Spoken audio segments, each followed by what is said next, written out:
Hey guys, welcome back for our sixth episode. In our previous episode, we talked about MLB teams that are World Series or bust. So make sure to go check that out. The link to this video is on the screen and in the description. Also, we are expanding our podcast to Spotify, so this will be the second episode on Spotify.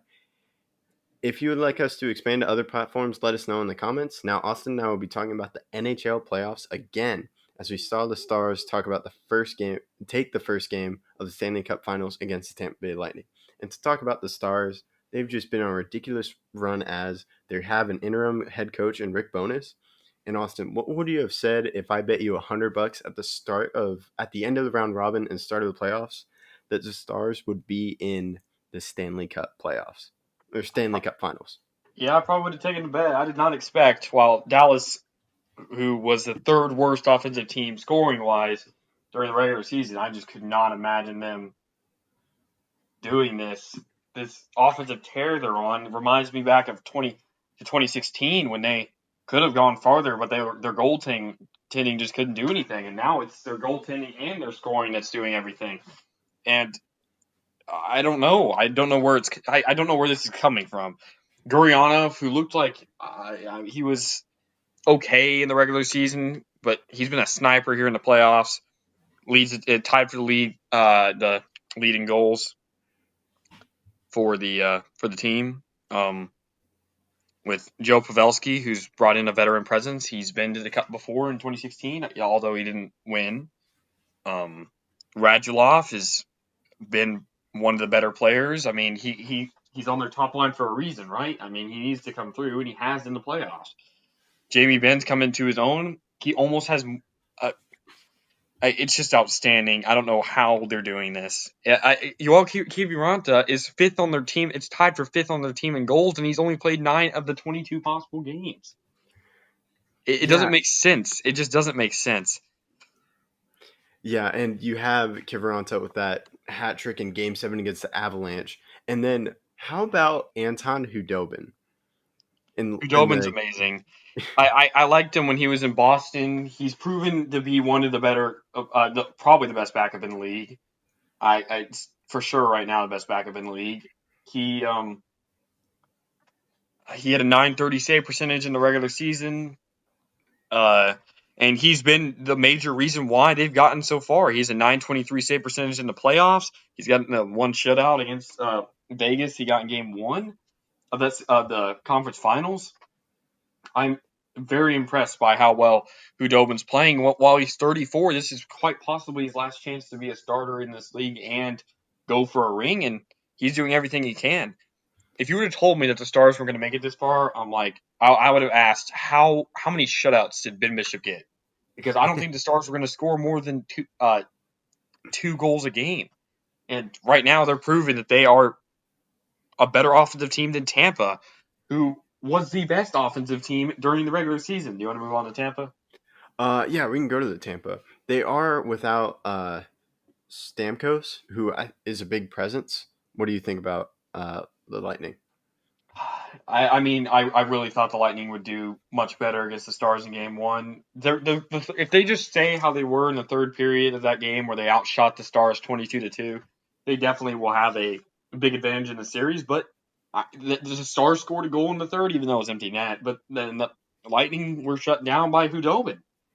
They're not allowing the Stars. While there was 22 shots allowed, most of them were from the outside, and there wasn't too many great chances. There was a great save on a Bogosian shot by Hudobin, but I mean, the defense is the answer. The defense been for the Stars, or the reason why they've gotten this far, and the Lightning need to figure that out and stifle them. They need to make sure that there's not that many opportunities that the defenseman can step up and make sure that they take advantage of those opportunities when the defense can't get back. Because Vegas did that once, and that's how they got the 2-goal lead against Dallas in Game 5 of the series that they eventually lost. Tampa needs to protect Braden Point if they want to win the series. And the Lightning, like I said, Kucherov, amazing. Point, amazing. Stamkos needs to play. He probably won't play in Game 2, but I expect him back by at least Game 4, because if he's not back, he's a difference in the series just like Sagan is. Do you want to go on to our keys to the Cup? Yeah, let's do keys to the cup for the Lightning. So, like we mentioned, the offense has to score. If this Lightning, as we mentioned, best offense statistically in the NHL against the third worst offense statistically in the NHL, and we don't know how long the magic is going to be for Hudobin. So, if the Lightning can score more, I doubt that the offense for the Stars can do it. What's your key? Um, for the Lightning, my key is protecting Braden Point. He took many hits. Every time he touched the puck, the Stars were letting him know that they were there. The Stars are the biggest hitting team. They have the most hits per game during the playoffs, and the Lightning have to find a way to protect Braden Point. This is why I feel like it's more necessary to have like a enforcer on your team just to make sure to keep your guys healthy. Another one of my major points is Stamkos. Will Stamkos be back? If he's not back by at least game 4, I have trouble seeing them because he's a big reason why their offense is so great. Another thing, and this is for both teams really, and I'll mention again for the Stars, but the Lightning, while they haven't necessarily struggled with this in the playoffs, they have to be able to hold big leads. Hold leads, period. 1 goal leads, 2 goal leads, 3 goal leads. We've seen many times in this playoffs where teams give up 3 goal leads, 2 goal leads, or 1 goal leads, and they end up losing the series because of that one loss that they had. Many teams struggle doing that. As long as the Stars and Lightning can keep the other team from coming back in a game, that's going to be huge. Do you want to move on to the Stars? What are your keys for the Stars? Uh, well, yeah, actually, just to mention about you talked about holding leads. Do you remember? It seems like forever ago. The Stars were down 3 goals against Calgary. I think it was like Game 6, It and was.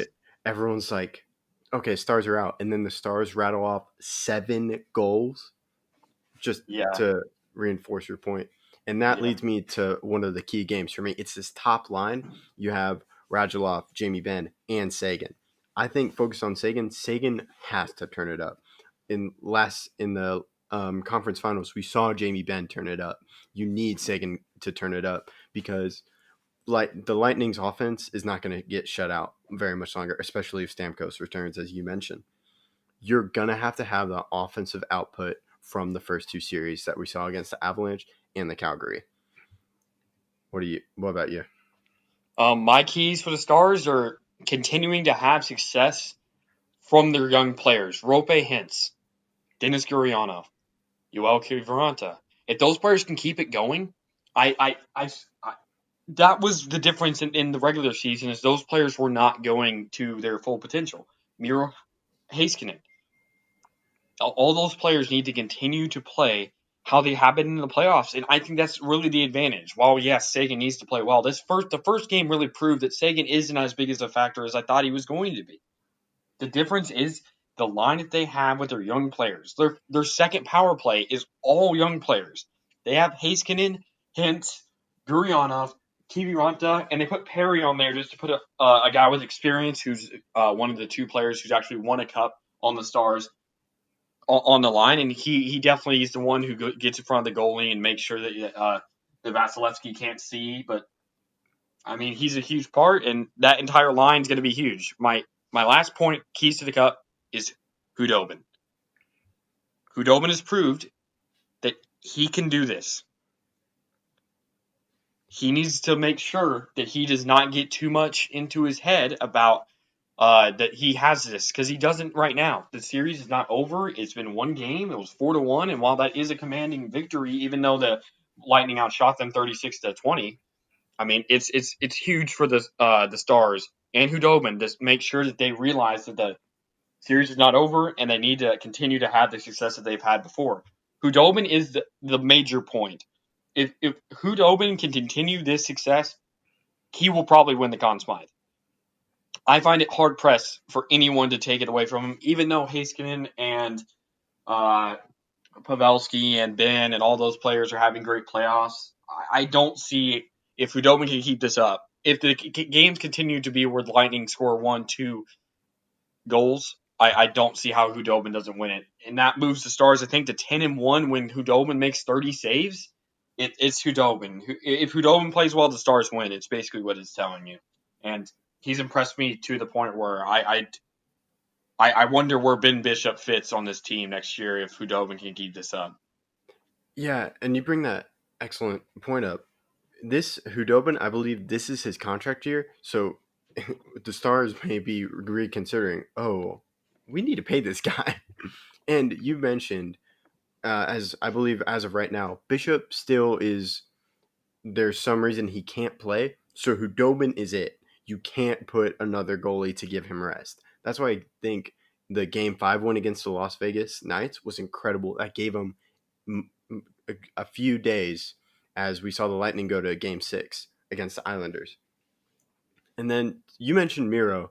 There's also, um, my mind just went blank. It's I Klingberg, my bad. But Miro and Klingberg are great on when we go into the offensive zone and then they can take some shots. And we've seen Klingberg shoot some great shots in OT. I believe Game 6 last year, and I think another Game 6 against in OT against Calgary. I believe. What are your Well, thoughts on? that was game 5 against Calgary, or game like 4. So, yeah, it's game 4 when they stole that game and overtime and really gave them all the momentum that they have up to now. Since then, I mean, they've been a much different team. They need to make sure that what they did last series against Vegas proved that they weren't going to do what they did against the Avalanche, which they took their foot off the gas and almost put it completely on the brake to where they almost lost their chance to be in this situation. Last series against Vegas, it was all gas, no brake, and they proved that they were the better team right now. And I mean, if they continue to do this against the Lightning, they are rolling right now.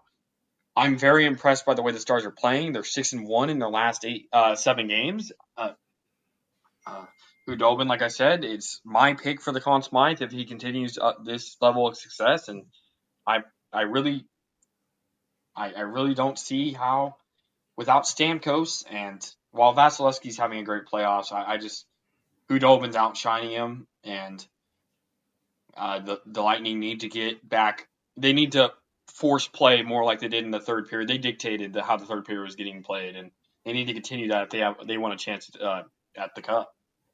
Yeah. So let's move on to how who wins the series and how many games. So let's start with you, Austin. My pick right now, I did have the Lightning in 7 in my mind before the series started. But right now I'm changing it. I believe that the Stars will win in 6 games. Uh, I believe the Stars will go up 2-0, and then Stamkos will be back in game 3. The Lightning will win the next 2, and then once the Stars figure out how to beat that team and Hudobin gets back into his mojo, I believe the Stars will win the next 2 games, and they'll win in 6, and Joe Pavelski finally wins a cup that was so elusive, and I mean, a lot of players add to their legacy, and I believe Hudobin wins the Conn Smythe. Your pick? Yeah, I Game 1 was such a great game, and that was key. They put their foot on the gas, and they took advantage of Stamkos being out. So I agreed with you before we had talked about it. I thought Lightning were going to win, but now I'm going to say game 6 games, and the Stars they're going to lose some games, but the Stars as they have shown in these playoffs, they are great coming bouncing back from a loss. I think if I can remember, they had some back-to-back losses against the Avalanche, but we saw when they lost 3-0 to the Vegas Knights. They didn't let the Knights win another game, so I think they're putting their foot on the gas, and that's great to see. So I think that concludes our episode. So thank you for listening One to our. last thing. One last Okay, thing. yeah, Who do you think's gonna win the Conn Smythe? I have Hudobin. Do you think? Do you have Heiskanen or? I'm probably gonna say Heiskanen. I think he's leading the defenders in points, if I'm correct, or he's like number 2, if I'm wrong, right? Yeah, he's first in the. I think he's second in the playoffs in points behind Point. And maybe Kucherov, but I know he's up there in points. He may be third, but he leads the Stars in points easily. Yeah, and we saw him. We haven't seen much of it, but we saw him in Calgary just scoring a ton of goals, and so he'd be my pick for the Conn Smythe. All right, I think now we have concluded our episode. So thank you for listening to our 6th episode. If you enjoyed it, give us a like. Please be on the lookout for our next episode about the NBA Finals. Stay tuned if you would like to hear more of Outsiders' opinions. Don't forget to check out Spotify, as this will be the second episode on that platform. Thank you for choosing to Outsiders' opinions on your weekend.